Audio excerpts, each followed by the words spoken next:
啊。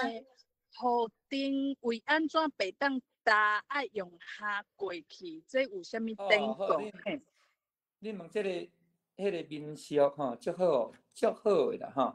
来是安尼啦吼，咱迄个咱河顶主要作用是啥呢？其实伊是要甲迄个较早咱门大扇有无吼？门大扇吼，除了伫个下边有迄个号做吼门斗吼，当甲镜较调吼。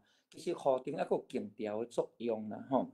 啊，河顶伫咱民间吼，讲吼河顶门有门神啦吼，啊河顶呢吼，河顶因为门有门神嘛吼，所以讲咱迄个河顶吼，迄个呢，莫讲专工吼，莫讲专工甲搭喺顶悬。民间的意思是讲，安尼亲像伫搭门神的迄个啥，即个吼较食片共款啦吼。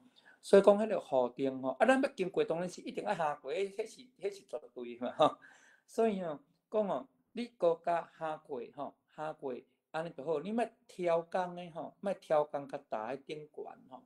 啊，像我拄则伫讲吼，阮做囡仔时阵吼，甚至大人有当时要看较远的迄个啥的物件，啊，可能物件小早着。有当时个暂时甲搭喺河顶顶悬哦，通看较悬一丝，看较远一丝啊吼。